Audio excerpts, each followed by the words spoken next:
This is a Gibson audiobook presentation of 4D Slasher.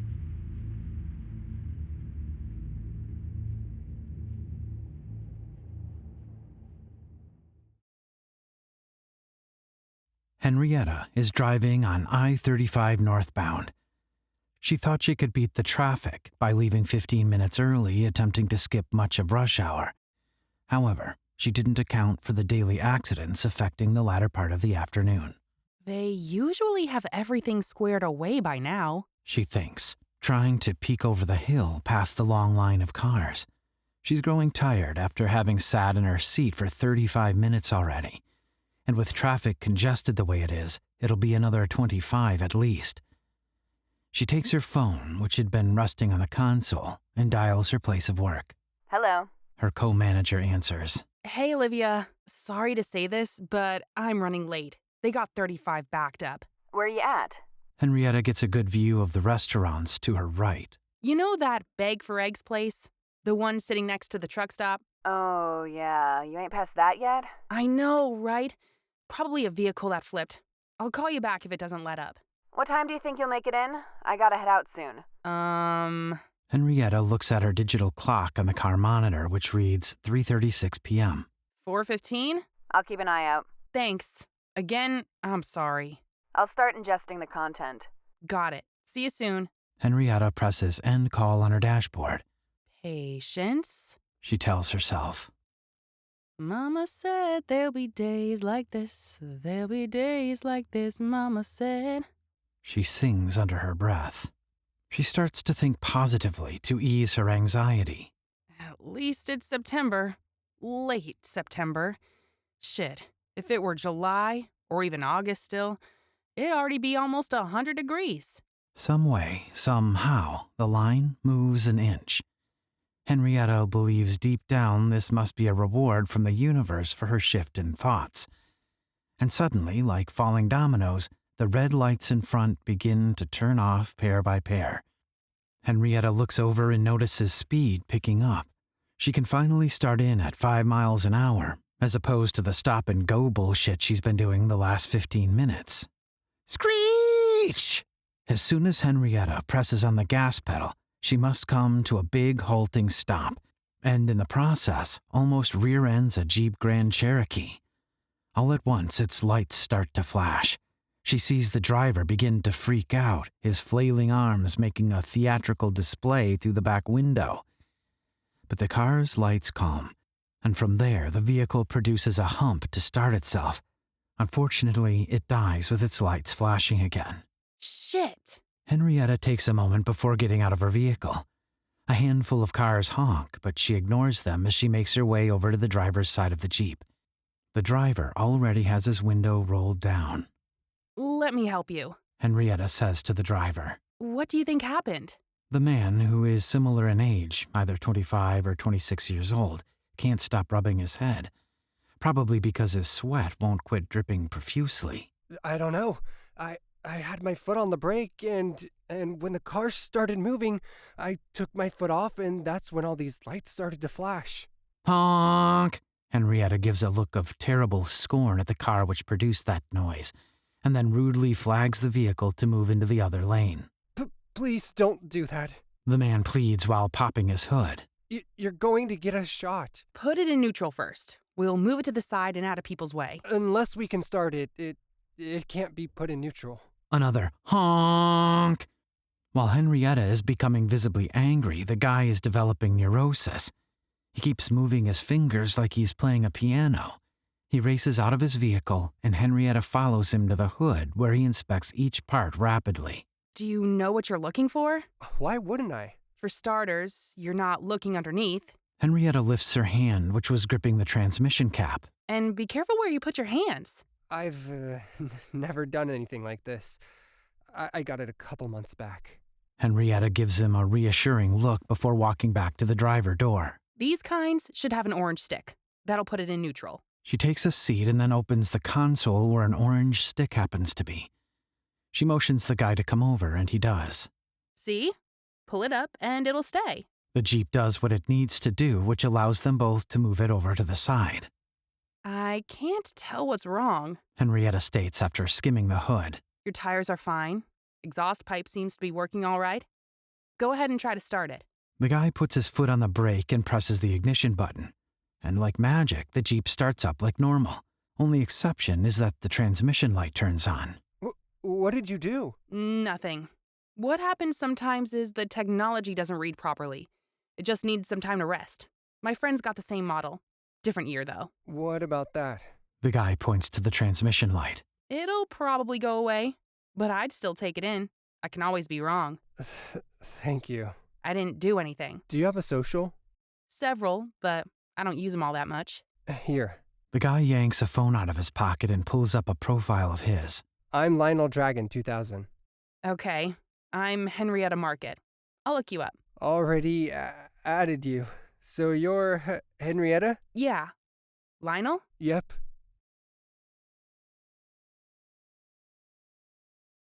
Henrietta is finally up to 70 miles an hour, about to exit off. For some reason, she imagines Lionel exiting with her, but he just zips on through while she makes a descending slope to a traffic light. She turns right and then left into the parking lot of her movie theater.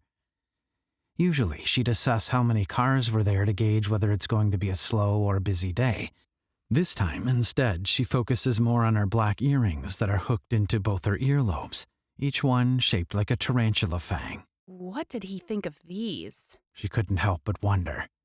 Henrietta becomes fixated on how she was dressed in her torn gray jeans or her faded long-sleeve shirt, which is almost as thick as a coat.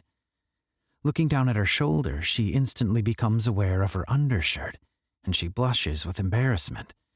In full front view it says, "For when I'm dead, I shall grow power in memory."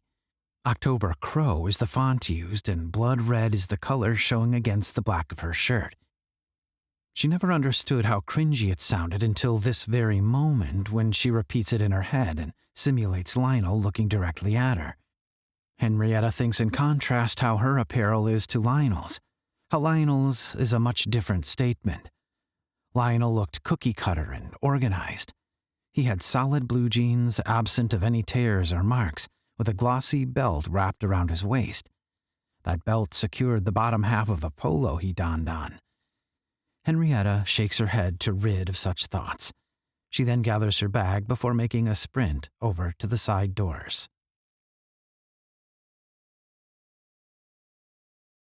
Henrietta races out of the bathroom dressed in her work uniform. Erin looks at her from the ticket podium when she turns the corner. Hey, Henrietta. He greets her. What's up, Erin? Been busy today? Usual weekday.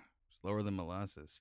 His face forms a bit of a pout, but only for a moment. I've been doodling. He raises his notebook to showcase the collection of drawings he's made, one being of him standing at the podium producing a few Z's. You ever think of publishing a graphic novel? If I had the time. What do you mean?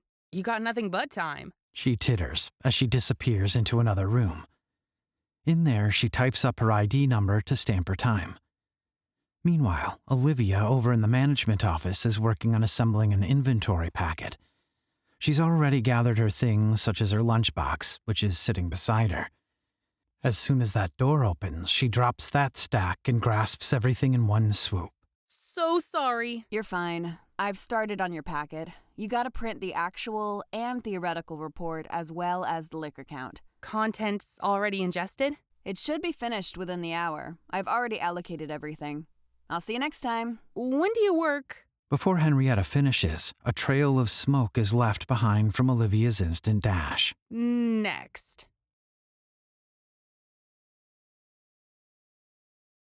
Henrietta enters the back of the concession stand and reads what is written on the whiteboard from the prior night. Stocked hot foods, cleaned out cabinets, prepped meal boxes. She sees Tucker handling the only customer through the other door. She makes her way out to join him. I'm sorry, ma'am. It's our policy. Tucker sounds like he's having to repeat himself. He appears exhausted. Just the scowl on the customer's face is enough to zap the energy out of anyone. Is there a problem? Henrietta questions as she glimpses at the pen and paper on the counter. Yes. The customer yells. He says I must sign that waiver to see this movie. Now, I don't feel comfortable signing my name on some random shit. What movie are you seeing, ma'am? Why does it matter? Ma'am, please. The one with that actor. Tucker slumps in frustration. There, Henrietta directs him to move away from the counter. I got this. Henrietta tells him as she looks through the list of movies on the register. Was it Familial, ma'am? That's the only film showing this hour. Yeah, whatever, that one. Okay, that one is rated I. So? Any film with that rating requires you to sign a waiver. Now, if it was rated anything else, like PG-13 or R, you wouldn't need to. Jesus Christ. I just want to watch that goddamn movie. But it's interactive. Henrietta nudges the pen and paper her way. That's why you gotta sign it. The customer violently grabs the pen and signs the waiver, almost tearing it. She then slams the pen down on the counter. Now give me my ticket. Henrietta is sitting in the office on one of the computers, checking the weekly intermission doled out by corporate. There the typical information can be found, such as new combos, merchandise, food items, etc. But one thing does catch her attention more so than anything else listed. For the first time ever, interactive slasher. She clicks on it and reads further. Cinemas are pleased to share this exciting achievement. For too long, horror movies have been excluded from the interactive space of filmmaking. But this Halloween, Red Swirl will be making its premiere debut. It's a slasher movie about Hudson Yonder, a madman who wields a scythe murdering those he believes killed his son a decade earlier. Because of the content, there will be someone dressed as this madman, and they will carry a real scythe. They will be trained and well-equipped to handle the audience. Now, after tickets are sold for this feature, an occupied seat will be chosen at random, and this will occur for every showing. During any point in the movie, the madman will brutally chop and kill whoever is in the selected seat. Don't worry, customers will be made aware before purchase, as it is the main selling point of the movie. Theater doors will automatically lock after start time commences, and won't unlock until the final credit rolls off the screen. Of course, like with any interactive movie, no one under 18 is allowed in. And for anyone who's eligible, a waiver must be signed before purchase is completed. The office door opens, and there Diana is with her frozen dinner of pesto chicken. Pesto again, huh? Henrietta smirks. Better than that leftover pork chop you seem to always bring. It's the only thing I know how to make. When are you going to meet someone who can make you good shit? At some point. How's business? Diana puts her dinner away in the mini freezer and puts her gradient-shaded hair in a ponytail, the two colors displaying an exact balance of symmetry, gray and yellow. They've been banging on the glass since I got here. Say, you won't believe what they'll be doing this Halloween. Diana becomes pained and follows Henrietta's finger to the screen she's pointing at. Diana mumbles as she glides through all 3 paragraphs. Henrietta takes a bite out of her multigrain bar. Diana comes off disapproving. I saw this coming. What do you mean? Ever since they started doing those haunted houses. Oh, where they throw knives at you and try to claw your skin? Henrietta nods yes. And there's enough sick people out there, too. It's as if a line of ants is marching through at once. Suddenly it goes from slow to busy, with about 150 customers for the 8 o'clock p.m. hour. Welcome to Golden Square Cinema. We have a combo special. Henrietta intonates that, saying as a group of teenagers walk up to her register. Hey, can we get a popcorn? One of them asks, his tongue clicking as his eyes wander from menu screen to menu screen. We have 2 sizes. There's a $1 difference. How much? The small size is $10.99, while the large is $11.99. Yeah, I'll take the large. Make it, He stops to reassess their head count. He murmurs. 1, 2... Finally, he whips his head back and declares, 5 drinks, large, as well. That causes another one to speak up rather tensely. Did your mom give you enough? He responds while flipping through wadded bill after wadded bill. Make it 4.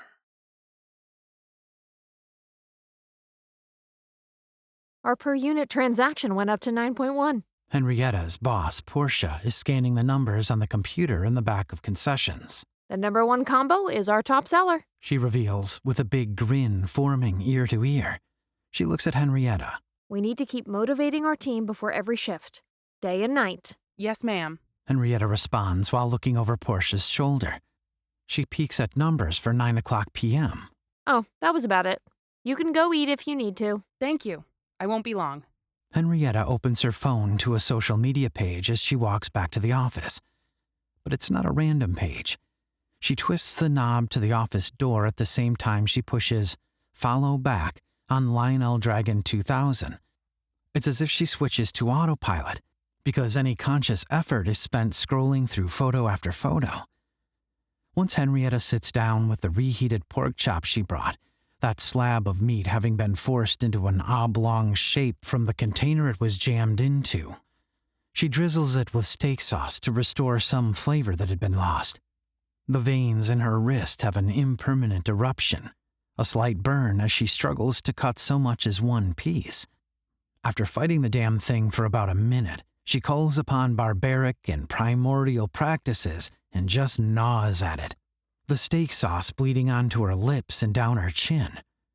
Once she gets a good back and forth of nibbling and scrolling, she finds a miscellaneous collection of pictures. She sort of smiles to herself, having found one of Lionel with who looks to be two of his buddies from grade school, all three of them having grown to be in their mid-20s and wearing horror costumes. She reads under it, #Horror Dimension Festival, first horror convention. Hopefully I don't find too much blood. Lionel is wearing finger knives in the photo, wrapping that particular hand around one of his buddies. Both are making playful faces, Lionel making one of murderous intent, cheekbones very pronounced and eyes attempting something hostile, while his friend has a reaction a Looney Tune would make if they were in peril, clearly exaggerative and comedic. Henrietta likes the photo and even comments, "I really wanted to go to that one. Lucky." Soon enough, her general manager, Porsche, walks in on her. She has a disgusted look when glancing down at the pork chop. How can you douse that in steak sauce?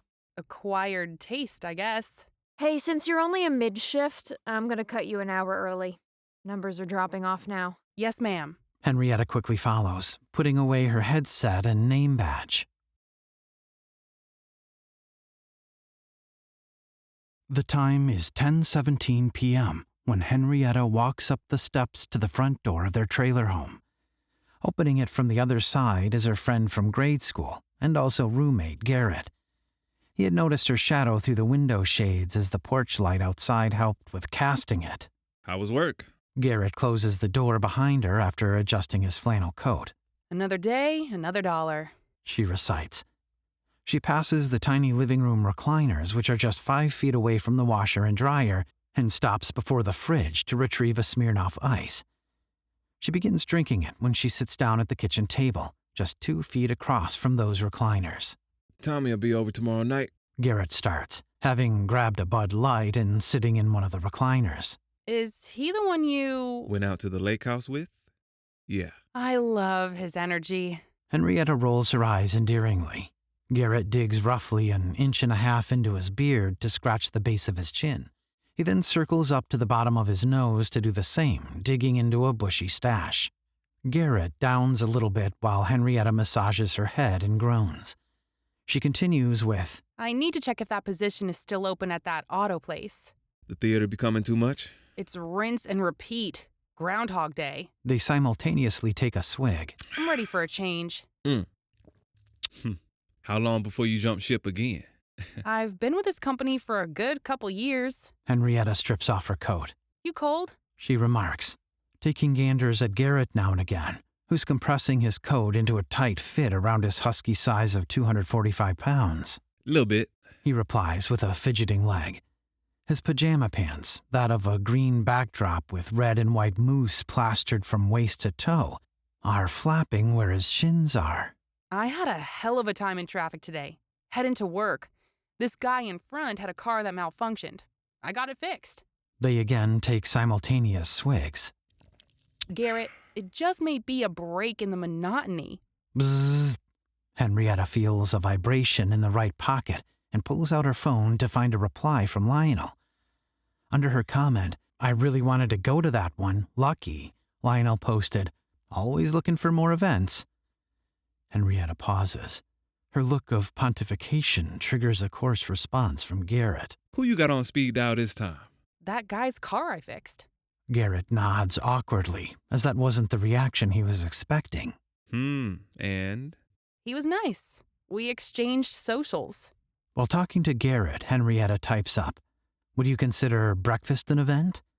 She sends it and places her index finger and thumb on her lips. Chill, sister. Garret mentions. You're shaking. Henrietta blinks stupidly and notices her body bouncing up and down due to her right leg, and then sees Garret doing the same. You first. She riposts. Garret consciously comes to a halt as Henrietta does too. I'm on edge. Tommy's parents told him they're gonna cut off his schooling. What for? He wants to start going to church with me on Sundays. Garret folds his arms, visually indicating he's upset. He's had a hell of a time as is coming out to him. And now he wants to switch churches. They don't like my sorry ass. I'm already too poor for him, the way his dad put it. And too male. You'd think 24 years old, they'd leave him the fuck alone. Maybe they will. Henrietta smirks uncomfortably. Your mom dropped you what, last year at 25? I can't take another year of their bullshit. After 5 minutes, I want to start drinking. At least he still has school. Henrietta goes elsewhere in her mind. Garret, after taking a long stream, sets his beer down with a thought or two of his own. Don't. He doesn't mean to, but comes off disgruntled. What? You can bellow your problems and I'm not allowed? No, that's not what I'm getting at. He recomposes himself, coming off more delicate. We've talked about that, and I don't like how it sets you off. I listen to your crock of shit, don't I? Garret looks down, then up, as if he pulled a cup of knowledge from the imaginary lake before him. The way you're coming off now? Because of what you fucking said, Garret. Okay, you're right. But I'm not wrong when I say it takes over you. And I don't like seeing you still being controlled by your bitch of a father. The two give themselves time to reel back in. Henrietta finishes the last few ounces of her beverage before tossing it in the trash can next to her. How's the shop? She stares at the fridge, tempted. You know, with Halloween, we're getting busier. Garret stands to turn up the heater. We've been selling a lot of the Hudson Yonder costumes. That decides it for Henrietta. She stands up herself and fetches another Smirnoff. That fucking movie. What about it? Get this. Henrietta gulps a few portions before continuing. It's an interactive thing. They kill one person with every showing. They can't do that. Apparently. She makes a face of utter mockery. They can. So people know going into it. They'll be chopped up? Oh, yes. Our society is sick. Henrietta is moving ever so subtle in her seat as she waits for Lionel. She tries another sip of her coffee to calm down, but all that does is agitate her more, much to her denial. It's not helping with the whiff of pancakes passing her by every so often, making her hungrier and hungrier. She glances at her phone while puckering her lips in annoyance. 8:17 a.m., 17 minutes past the meetup time. She messes with her scrunched hair, crumpled together like a withered piece of paper, as her leg simulates a mini earthquake. Her coffee rises and falls, eventually creating speckles on her black jeans because of the droplets plunging from the edge of the mug. Shit, she mumbles before hearing the hostess in the distance. She looks up to see Lionel, weak-kneed with a diffident posture, scouring the restaurant. The hostess points, and he smiles in a fretful kind of way toward Henrietta.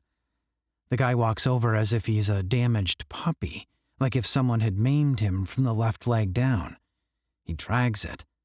Henrietta takes notice to her own vibrating limb and consciously stops it. Hey.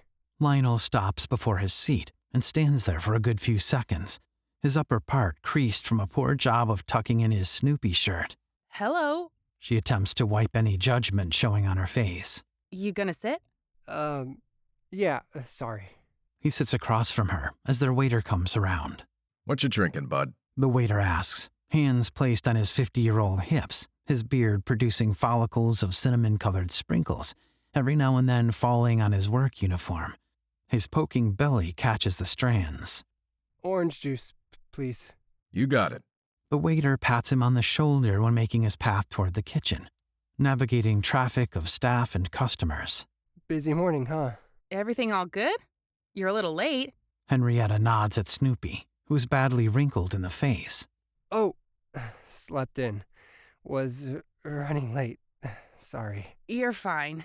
You just seemed a bit stressed. Aren't we all? I guess. You mentioned you work at a movie theater? Lionel directs the conversation.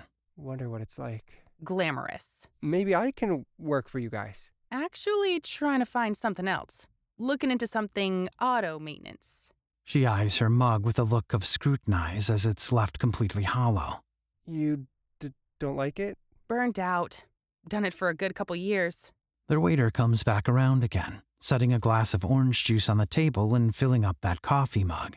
But it isn't a bad job. Do we know what we want, kids? The bearish senior whips out a notepad and performs a click of his pen. I'm sorry. I haven't had a chance to look at the menu. Just get us both the over-easy special. It's a safe bet. Yes, ma'am. The man tail ends a slash on the notepad and heads back to the kitchen. It's that good? I don't know. I'm just really hungry. Again, sorry for making you wait. Cut that. You act too apologetic. She medicates her drink with sugar and creamer. Why do you want to work at a theater of all places? Have a burning passion to tear tickets? I already have a job, he states, leaving Henrietta perplexed. I work as a stuntman. Does your theater do interactive movies? Christ, yes. Shall I not continue? You talk funny. Lionel is a little astonished by that comment. He gulps his mouth, but closes it just as quickly. People have conveyed that to me on numerous occasions.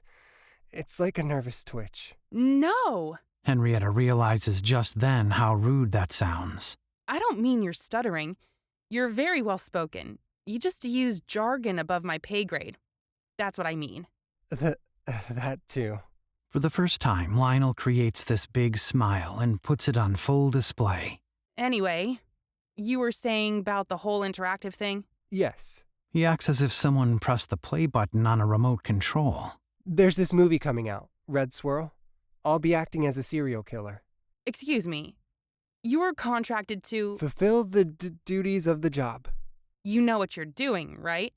Please, I'm not trying to turn this into a political discussion. I normally don't divulge my profession. But because I dress a certain way? She jumps to accusations, pulling from her past encounters. I ain't a psycho like you, just because the government deems it all right. Please! He shouts. This causes Henrietta to tone herself down due to the many faces turning their attention momentarily. Neither her nor him say anything, allowing them both to sink back into the restaurant's background. Henrietta forms a poignant expression. Why do you look sad, if I may ask? You're in this line of work. Why? Why do you want to cut people up in such a gruesome way? Lionel leans in and speaks in tight whispers, every whisper with a euphoric liberation. For those of us who can smell the blood when it's beneath layers of skin and tissue, have this extra sense, a sixth sense. His stuttering dissipates, as if he reached his true state of tranquility. A legal and healthy exercise has finally emerged. It keeps people like you safe from people like myself. I can channel these tendencies in a progressive and constructive manner.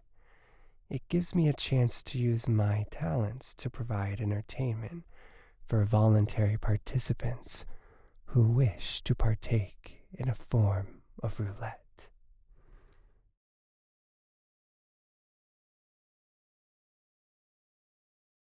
All of leadership had been sitting in the same row of the auditorium for nearly an hour. The managers, Henrietta, Olivia, and Chris, are on their fourth page of notes respectively. Diana and Vernin, though not quite managers, are still compiling their own mountain of study material. They're still supervisors, and anyone who knows anything can tell you they practically act identical to the honchos. But the one conducting the meeting is the head honcho, Porsche. She's now going over protocol and procedure. Understand this, everyone. Is how she usually starts, a subtle way of inserting her authority. When that showtime starts, no matter what, doors are to remain locked. It says here. Porsche pauses for a nanosecond. She takes that time to skim through the bolded words on the sheet she has in her hands. Even if they are screaming or banging on the doors, or even if blood starts to seep underneath, you are to keep that door. She stops and puts her hand to her ear, making a gesture. Locked. They all speak in unison. Otherwise, and you better understand this, everyone, otherwise, you'll find yourself in my office signing a letter of resignation. Olivia and Chris nod while the rest communicate with unflinching eye contact. With that, we have made it to the end of the material. We are now going to watch a video, and then later today, you'll meet the stuntmen. Porsche gallops to her laptop in hopes of playing the video ahead of schedule. As the lights dim, the screen fades in on an old black and white movie. Citizen Kane it is. However, a narrator is in place of the film's audio. Film, since its inception, has not only been a technical marvel, but a triumph in human and artistic expression. Soon, a collage of movies flash on the screen ordered by the years in which they were made, all the way up to last year, sampling one from 2037. It has allowed us, the audience, to experience alternate realities at the helm of a switch. It's a portal we have transcended because we have allowed our minds to be limitless. The tool inside ourselves that gives us the ability to simulate imaginings impossible for physical reality. Until now. Jesus. Henrietta mumbles under her breath. And then a person pops up on the screen in an interview-style format. It's a man in his late 30s dressed as if it was 2003 again. His shirt 2 sizes too big hanging over torn, faded pants. His hair can be mistaken for a Halloween mask with how much is covering his face. Henrietta cringes with a heat of internal embarrassment, though not by looking at a screen, but instead looking at a mirror. That is not how I dress. Her mind revs up. What a poser. Hi there. I'm Austin Olson, and I'm the writer and director of Red Swirl. Henrietta knows this shouldn't bother her given how everyone else seems chill. But this involuntary reaction of disgust attaches itself to her face. Her lips shut tight, and the rim of her eyes swell from sudden strain. She puts her hand in her pocket to conceal her trembling rage. Austin continues with, Ever since I-rated films started becoming commercially profitable, I was at first suspicious of the medium. Not for the medium itself, but how corrupt it would eventually get. What can the studios do to maintain quick bucks and sitting butts? A far-flung laugh comes from Chris, who shuts up immediately due to the lack of attention he receives. Henrietta gets the urge to swing her constricting fist in his jaw, but redirects her full attention on the video. But why would someone want to subject themselves to something this horrific? The interviewer asks the director. Someone coming out and chopping a random person into bits and pieces. Gary, all these people willingly pay for this. Some will then ask, do they know what they're paying for? Yes, they do. To them, that person chopping them up isn't a random figure. That's the boogeyman they've come to witness for the next couple hours. What the interactive genre allows is the merging of art and life, recognizing they are in tandem, or I'll be more daring and say they are the same. We're just finally admitting that. These people are going in wanting to experience someone's vision, feel their emotions, and taste the marrow of their dripping fears in the form of blood. It almost is a form of telepathy. Many people are going to live in my head, are going to exist as a part of my art, as opposed to being mere voyeurs. We're finally getting the chance to create our universes in a controlled and healthy environment.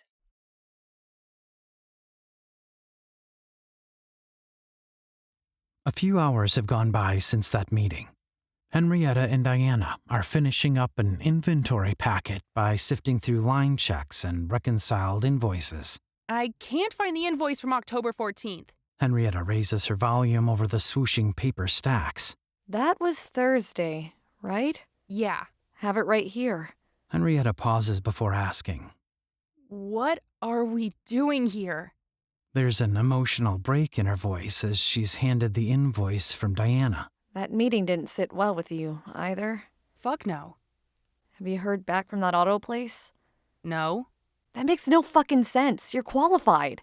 That's the problem. They can't Henrietta uses her fingers as quotation marks. afford me.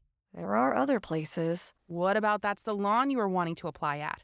I know. I've just been lazy. God, if I can skip out on like 2 months of rent pay. Shit. I'd never see you in this place again. Maybe that Lionel guy can spare you some money. You talk about freak. That boy was more deranged than that lunatic for a director. I thought you saw him again after. No. I fled after that morning.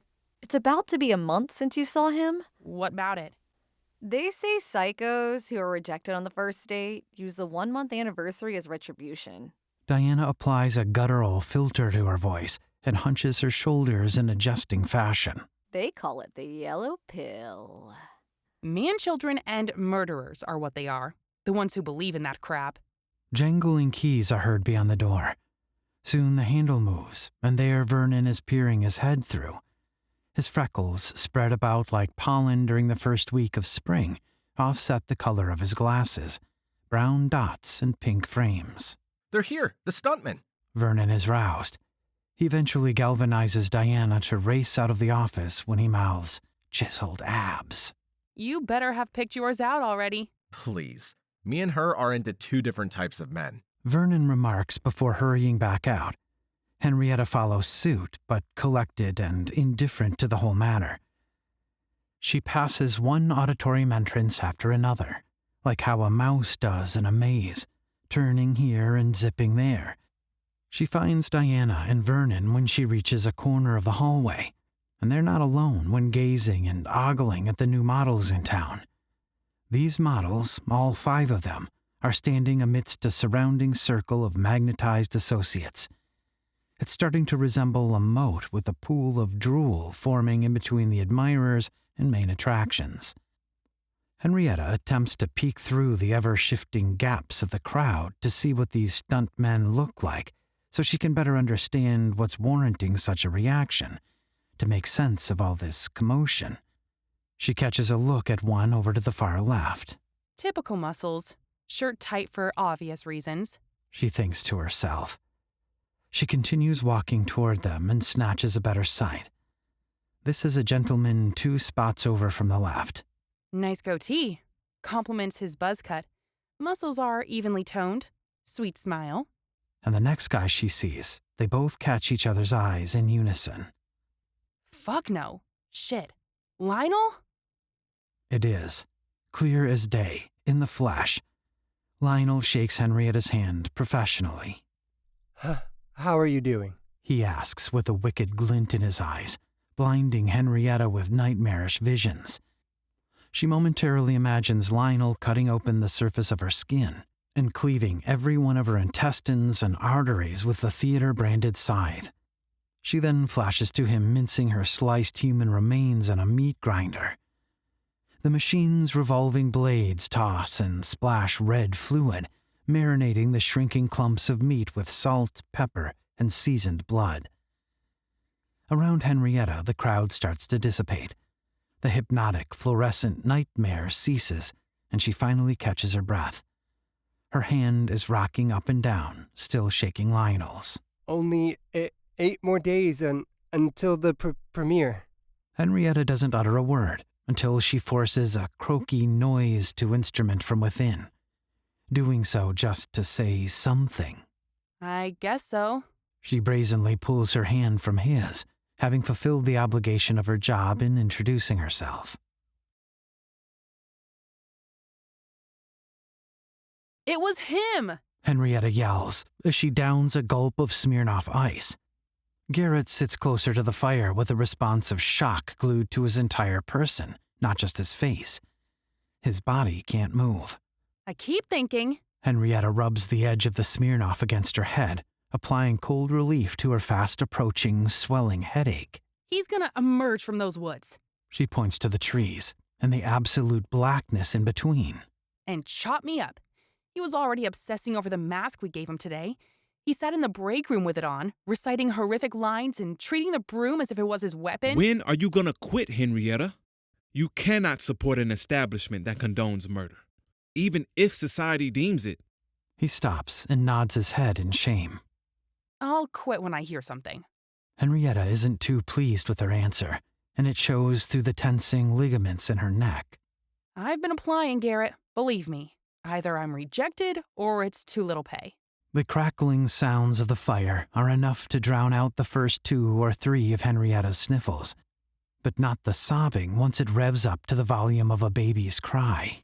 The only things I know how to fucking do: serve popcorn and work with oiled pipes. Hey, stop beating yourself up. I could only get through 1 semester of college. I'm stuck.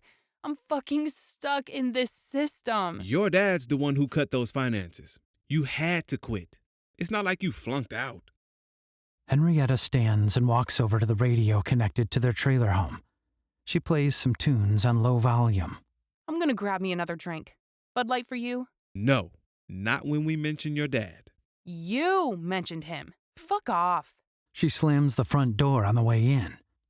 Inside the trailer, she grabs a 6-pack of Smirnoff as opposed to 1 bottle, and walking back outside, Garret is nowhere to be found. But rather than giving a shit, she returns to her seat and snaps open a drink and downs a good bit.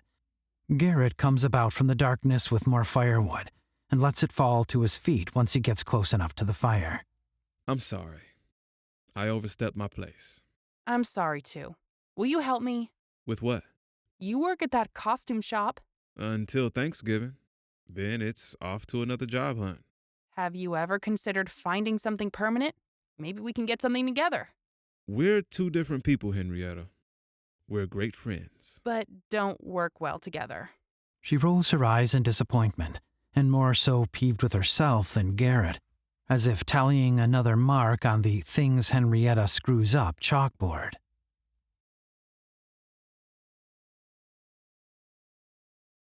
Red swirl makes my blood curl! Red swirl makes my blood curl! One customer chants in the concession line. He's decked out in apparel resembling that of scythe-wielding murderer Hudson Yonder, the antagonist of the picture premiering that night. I can help the next one in line, Tucker announces, who's stationed at the register. He and 4 other concessionists are maintaining a steady flow, aiding the speed at which the line is moving. However, no end in sight as one customer replaces another instantly. I hope I get killed tonight, man. The costumed customer wishes to Tucker as he walks up with several bags of candy and a Hudson Yonder figurine he picked out from the merchandise cart. You sing Red Swirl, I take it? Tucker strikes up talk whilst scanning his items. Meanwhile, Olivia from behind is setting up promotional popcorn buckets sent by the studio. You want to add a large popcorn to that? If you get our limited-time Red Swirl bucket. Tucker pauses for a second, motioning his hand behind where Olivia is. You get that large for free. The customer turns giddy, as if he time-traveled 20 or so years to being a teenager again. Yes, please. Can I see it first? Olivia preempts Tucker, handing him the bucket to show the customer. As Tucker sets it down, the other guy is utterly mesmerized. The bucket is a sculpting of Hudson Yonder's head, and it's like as if a doctor surgically sawed off a skull cap. Where that hole happens to be is where you can place the popcorn. Olivia cuts in. And if you get this bucket, we drizzle strawberry syrup on top. Like blood. Cool. You guys always carry the best stuff. How much?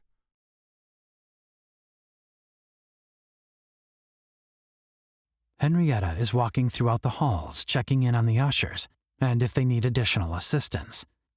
Though trashes are topped off, hallways are swept, and no toilet paper trailing out of the restrooms. But this is right before the first ever showing of Red Swirl. She makes her way to the back of concessions where Olivia is having a talk with Tucker. You need to pitch that large popcorn as it being a last meal. that they could be the one who dies and will never get the chance to taste the sweet and salty blend of popcorn and blood. He bought it though, right? He was an exception. Most people aren't going to buy it unless you make it enticing. And corporate gave us specific instructions on how to upsell it. If I don't hear you following these directions, I will write you up. You got me? Yeah. Olivia is waving her index finger to sustain her authoritative presence. She only ever does that when someone opposes her. Next, they both turn their heads to Henrietta. Olivia asks, How are the ushers doing? Good. 9:27 is the first red swirl that lets out. We'll need to set up extra bins around that time. The three of them rush out to the concession stand when they hear the beep on the kitchen monitor. Olivia places a frozen pizza in the oven as the other two return to the front lines of customer service.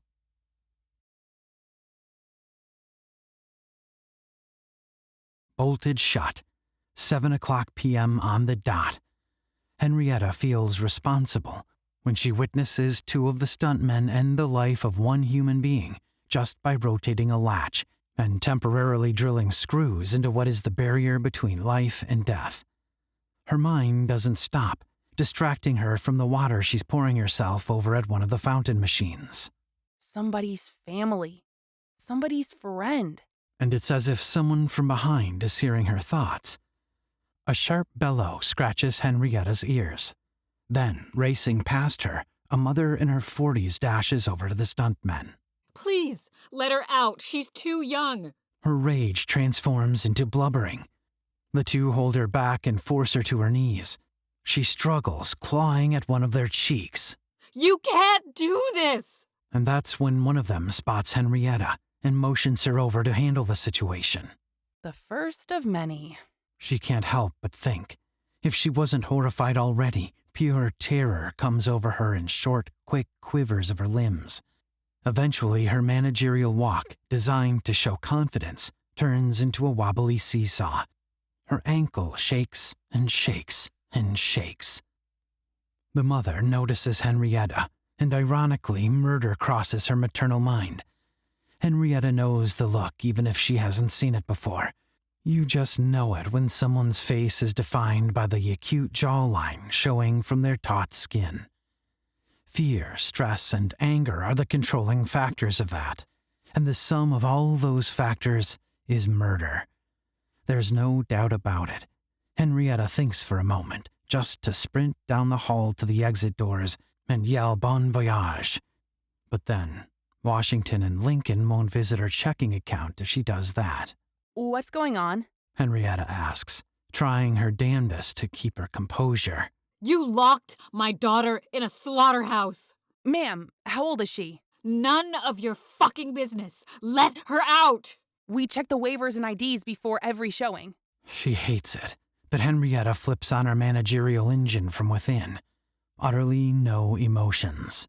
Everyone who is in that theater is a willing participant. They are all at an age to be considered an independent adult. She may die. Do you not understand that? Ma'am, I understand and am fully aware of the practices.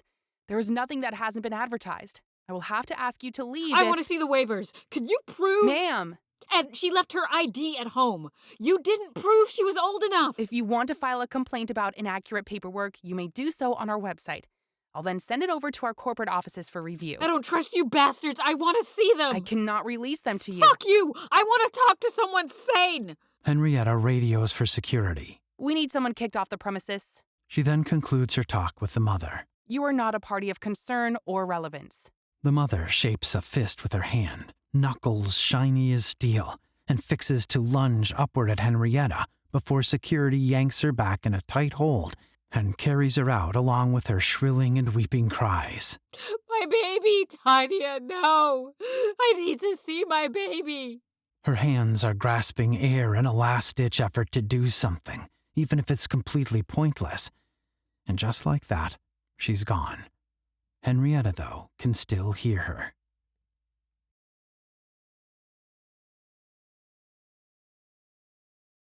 Henrietta takes in a good long inhale from the vape she's clutching in her hand. I haven't done that in years. She hands it back to Diana, who is sitting next to her right outside propped exit doors. Do they tell you when it's going to happen? Diana inquires after hitting another dose. For the first showing, it'll happen about 35 minutes in, though we're not supposed to tell supervisors. Henrietta fixes her gaze on Diana intensely, so as to tell her to keep her mouth shut. When have I ever? Corporate's been up our asses this whole month. They've been causing me to drink more.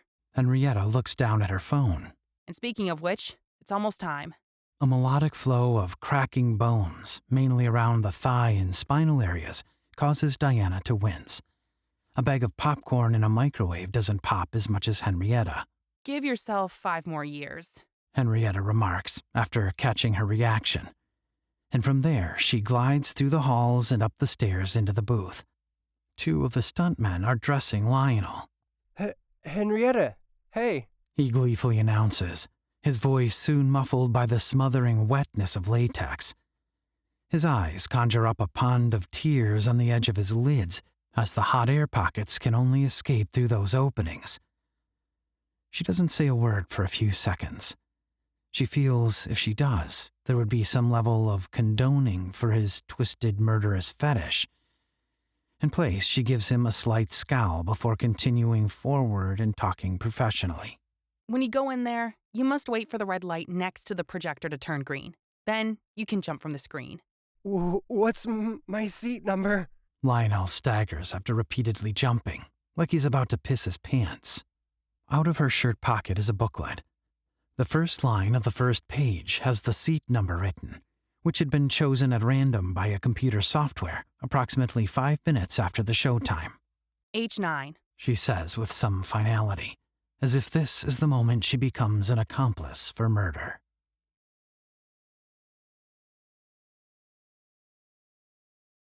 Hudson yonder is stomping the woods with depraved desire. He analyzes the landscape beyond the rising fog, using the moon's illuminating rays of ghostly white to have a better view, as if evil spirits are aiding him in clearing a path to claim another victim. The victim himself is hopping from tree to tree very stealth-like, as to not be spotted by Hudson. Beyond the curtain, over to the far left, Lionel is producing sounds underneath his voice. He's practicing his part by swinging the scythe and hooking an imaginary piece of flesh. He lets the weapon vibrate in his hand while he works out the choreography. He's muttering a hybrid noise of groaning and roaring, more emphasis on the roaring, though very faint. Back to the screen, the young man begins sprinting when he sees car lights in the distance on a little old country road. Whack! Hudson has somehow transported one tree ahead and swings the pole of his scythe down below. It strikes the victim's ankles in a head-on collision. The victim cyclically hisses after his back slams against Earth's microscopic mounds of dirt. Leaves rustle as he squirms, attempting to drag his body over to the headlights still visible in the distance. In the auditorium, the light goes from red to green, cueing Lionel. He lands on the ground, both his feet positioned towards seat H9. Over there, a vivacious brunette is rocking in her seat in tandem to the suspenseful music rising in beats. The young man screams as Hudson prepares to dig the blade into his back with absolutely no mercy. As the scythe is lifted in the film, so too does it in real life. Lionel zips past row after row, his roar breaking the sound barrier like a motorcycle would on the interstate traveling over the 70-mile speed limit. And in concert, the brutal stabs of life and art are performed. Illusion is no more. What is art is life, and what is life is art. She didn't have much time to react before Lionel buried the scythe deep within her stomach. A hoarse scream and half a jolt before she's bolted to the seat like a rag doll. A red tint is mixing with the dripping butter from her half-opened mouth. She trembles slightly and then caterwauls like a cat, but she gurgles her blood like mouthwash unintentionally. The blood seeps back down into the stem of her throat as her head locks in a powerful hold of paralysis, looking like rigor mortis settling in already, as impossible as that is. Without volition of motion, she's forced to choke. Blood clogs her pipe like how shit clogs a toilet. Her skin color dissolves into a disgusting pale white, and soon enough, she's dead. No more is she 19. No more do dreams circulate the wires of what was once conscious. Simply no more. Parts of the crowd mourn. Parts of the crowd puke. However, most of the crowd cheer in applause. A whisper travels from one person to two, and then to a row. Red swirl makes my blood curl. Red swirl makes my blood curl. Red swirl makes my blood curl. It eventually infects a supermajority of the theater as they chant. Red swirl makes my blood curl. Red swirl makes my blood curl.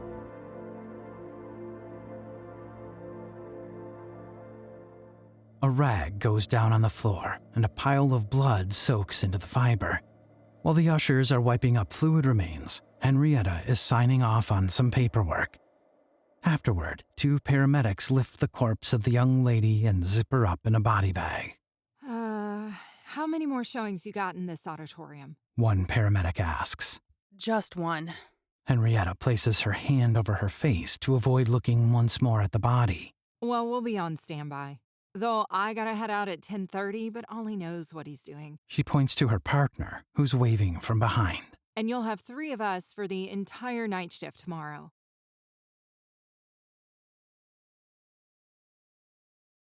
Click and slurp. Click and slurp. Click and slurp. Henrietta is gulping down her 3rd cup of fountain soda in between the mashing of her mouse. 30 minutes past midnight, and she needs all the caffeine she can get. Her computer screen shows the digital records of all who have been murdered from today's showings of Red Swirl. The first on the list has been identified as Tanya Lopez. Henrietta can't help but hark back to an earlier event in the night. She recalls the mother she dealt with, and her cries. God. She whispers to herself after realizing, and looks melancholic when noticing her date of birth. She had turned 19 11 days earlier. Henrietta checks a box next to her name, along with the 4 others that night. Finally, she prints the sheet and signs her name, as well as jotting down the date. Henrietta Torres, 10/28/2038.